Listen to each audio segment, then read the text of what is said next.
All right, welcome back to the deep dive. You know the drill. You give us the material, and we dig through it to find the really interesting stuff. Yeah, like those hidden gems you might not spot at first glance. Exactly. And today's material is particularly intriguing. We're diving into, get this, excerpts from an English learning lesson. Oh, interesting. Sounds simple enough. Right. But here's the twist. It's about making appointments. Ah, I see where you're going with this. Even in something as basic as an English lesson, there's always something to uncover about communication, especially when it's something as universal as scheduling. Precisely. So we're on a mission to extract those surprisingly useful phrases and insights that can level up our appointment-making game, even for those who consider themselves scheduling pros, because let's face it, there's always room for improvement. Totally agree. You never know what subtle nuances you might pick up. Okay, so let's jump right in. Our lesson features Julianne Horton, who needs to schedule an appointment. She starts off strong with, "This is Julianne Horton, and I'm calling to arrange an appointment with Miss McNeely." Direct and to the point. Love it. No beating around the bush. She immediately identifies herself and states her purpose. I mean, that's key. It is. Think about it. Imagine someone calling you and rambling on without getting to the point. It's frustrating. Oh, absolutely. Wastes everyone's time. Julianne's approach respects Miss McNeely's time by cutting straight to the chase. Now, the lesson smartly provides a few variations on that opening. One is, "I'm calling to arrange an appointment with."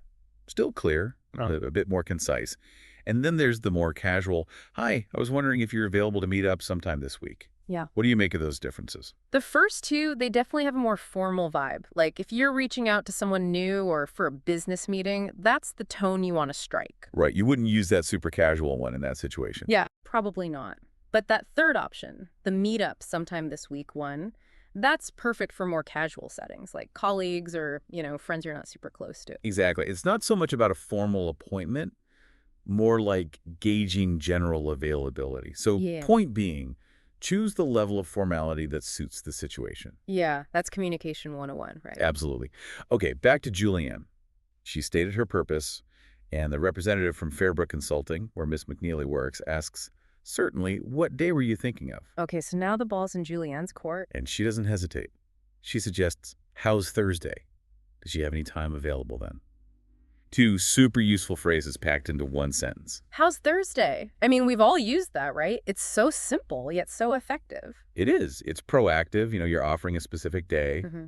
but it's not pushy. Right. And then that second part, does she have any time available then? That shows you're flexible, you're open to their schedule. It's that balance between taking initiative and being considerate of their time. Couldn't agree more. Now, the lesson also gives some alternative ways to handle that part of the conversation. Instead of suggesting a day outright, you could ask, "What day were you thinking?"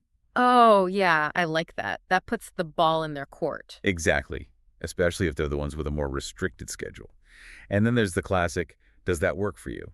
Simple, direct, gets the job done. I use that one all the time. But what's fascinating is how Julianne navigates this. She takes the lead, suggests Thursday, but immediately checks for availability. It's like a delicate dance between being assertive and being polite. Absolutely. Okay, but what happens when your initial suggestion doesn't work out? The representative says, "Let me double check. Unfortunately, she's booked solid on Thursday." Booked solid. That phrase just conjures up such a vivid image, like no room at the end. Totally. Every single slot is filled, and the lesson actually provides some really helpful examples to illustrate that. "I can't get a hotel room, they're booked solid until after the new year," or "My day is actually scheduled with back-to-back meetings, I'm pretty much booked solid until late afternoon." It really emphasizes that sense of complete unavailability. Yeah. In a more formal setting, you might hear "fully committed" or "there's no availability at this time." True, but booked solid just has that, like, stronger impact. Definitely. Now, on the flip side, the lesson also introduces available, which basically means, well, the opposite of booked solid. Right. Free to meet, simple but essential. Exactly. They give examples like, "Hey, I was wondering if you're available to meet up sometime this week, and I'm available at 3. Let's meet then." Clear, concise, essential for scheduling. And think about it, being able to clearly communicate your own availability and inquire about someone else's, that's the foundation of making any appointment work. Absolutely. Oh, and there's another phrase I wanted to highlight. Remember when the representative said, let me double check. Ah, yes, just a simple way of saying, hold on, let me make sure. Exactly. It adds that extra layer of reliability, like you're Yeah. not just relying on memory. And the Huh. example they give, let me double check my calendar, perfect for this kind of situation. Makes you sound more on top of things, right? Definitely. But what really struck me was the phrase that came before that. Unfortunately, she's booked solid. Oh, that's interesting. What about it? That one word, unfortunately, it softens the blow. Ah, I see what you mean. It's like acknowledging that this might not be the news the other person wanted to hear. Exactly. It's a small touch, but it shows empathy and makes the interaction smoother. That's so important, especially in professional settings. Even when you have to deliver bad news, a little bit of politeness goes a long way. Couldn't agree more. Okay, so Thursday is out. The representative then suggests, how does next Monday work for you?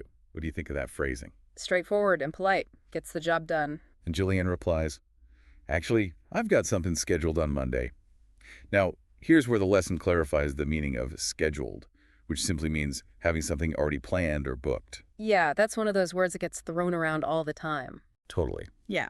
The lesson gives us a few examples. I got lunch scheduled for this afternoon, or my day is actually scheduled with back-to-back meetings. So it's clear that Julianne already has a commitment. Right. No room for another appointment. The representative, not giving up, then asks, can she do Tuesday? And Julianne initially says, sure, Tuesday's perfect. Oh, here we go. I sense a change of heart coming. You got it. She quickly adds, oh, actually, Tuesday's no good. Sorry about that. Classic, right? Oh, we've all been there. That moment you realize you double booked yourself or something came up. And that, sorry about that, so crucial. It acknowledges the inconvenience, even if it's minor, and keeps things polite. Exactly. It shows you're aware you might be messing up their plans a little. Now, there's a slight detour in the dialogue. The representative asks, may I ask where you're calling from? And the lesson includes this, even though it's not directly related to scheduling. That's interesting. Why do you think they included that? Well, I think it's about context. Like, knowing who's calling helps them understand the potential purpose of the meeting. Oh, that makes sense. In this case, Julianne mentions Marin Financial Advisors, which gives Miss McNeely an idea of why Julianne's calling. Right, it has that extra layer of information that might influence how they prioritize the meeting. Makes sense. Good catch. Then we get to that, albeit short-lived, moment of confirmation. Tuesday's perfect. And even though it doesn't stick, this highlights how important that clear confirmation is once you find a time that works. Totally. Because without that explicit, yes, that time works, things can get messy. Misunderstandings happen. Absolutely. And the lesson later gives a really good example of a complete confirmation. Thursday at 11:00 a.m. at the cafe. Day, time, location, all spelled out. Yeah, no room for ambiguity there. Precisely. Now, finally, the lesson introduces some super common informal ways to check and state availability. Work for you, and no good. They give examples like, I'm free at 10, does that work for you? And Tuesday's no good, I have meetings all day. I use those all the time. So natural and efficient, especially with people you know well. Exactly. Like, does that work for you? This is a great way to be suggestive without being demanding. And no good is just a quick, easy way to say you're not available. But knowing when to use those informal phrases versus more formal language, that's key to being a good communicator. All right, so we really dissected this English lesson and found a goldmine of practical advice for making appointments. Let's recap those key takeaways for our listeners. Okay, so first and foremost, be clear about your purpose right from the start, like Julianne did.